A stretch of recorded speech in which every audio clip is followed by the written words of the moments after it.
Phil Wacknell, coach CTDX Saclay. Est-ce que tu peux nous dire quelle est la motivation que peut avoir un candidat pour poser un dossier de candidature à un TEDx? TEDx, c'est une vitrine incroyable. TEDx, c'est la manière de partager ses idées, de partager des idées qui valent la peine d'être partagées, mais de transformer des gens.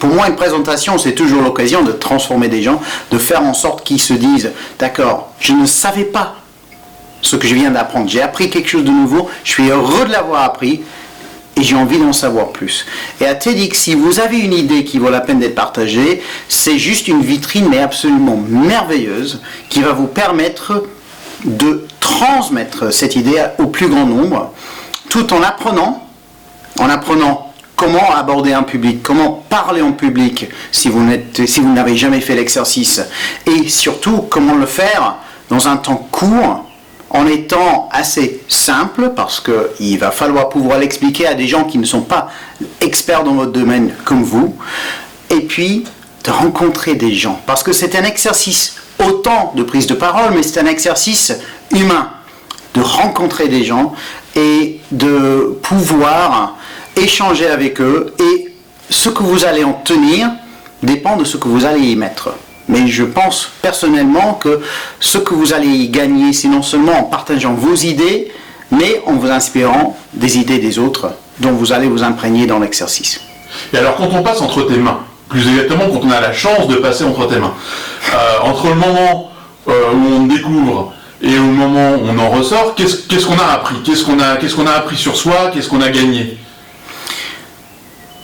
Chaque intervenant arrive avec ce qu'on peut appeler la malédiction du savoir. La malédiction du savoir, c'est que vous êtes expert de votre sujet, vous y connaissez tout, alors que vous êtes face à un public qui n'est pas du tout expert, n'a peut-être même pas envie d'être expert, et où, si on ne vulgarise pas un minimum, il risque d'être perdu au début.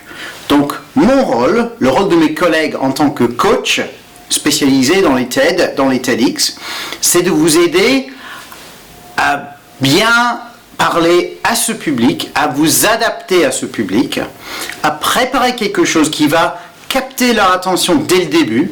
Et quand je dis public, je ne veux pas dire seulement les gens dans la salle, mais également les gens qui sont en dehors de la salle, qui vont regarder votre clip en ligne par la suite. Donc on a besoin de capter leur attention dès le début. Donc on va vous trouver la manière de capter leur attention, de rendre votre intervention émotionnelle pour que ce soit un voyage émotionnel pour le public, pour qu'ils gardent leur attention pleinement sur vous, et ainsi vous avez la possibilité de les transformer. On n'est pas là pour les informer, ça vous le faites dans la plupart des présentations. Là, on est là pour les transformer, on est là pour changer quelque chose dans ce qu'ils ressentent, dans ce qu'ils font éventuellement, peut-être dans ce qu'ils croient, mais on est là pour les changer. Un participant à un TEDx, il ne sort pas de la salle de la même façon qu'il est rentré. Il a toujours changé quelque part, et c'est à vous de trouver cette manière. Et nous, en tant que coach, on joue un peu le miroir de vos idées, on vous écoute, on rembobine, on va pouvoir raconter ce que vous nous avez dit, mais peut-être d'une autre façon. On va poser les questions qui fâchent, parce qu'on a beaucoup d'ignorance sur beaucoup de sujets. Et puis on va jouer la sage-femme pour faire en sorte que vos idées naissent, que ça prenne vie, et que, si on prend l'exemple du papillon, que ça commence vraiment à s'envoler et à s'embellir.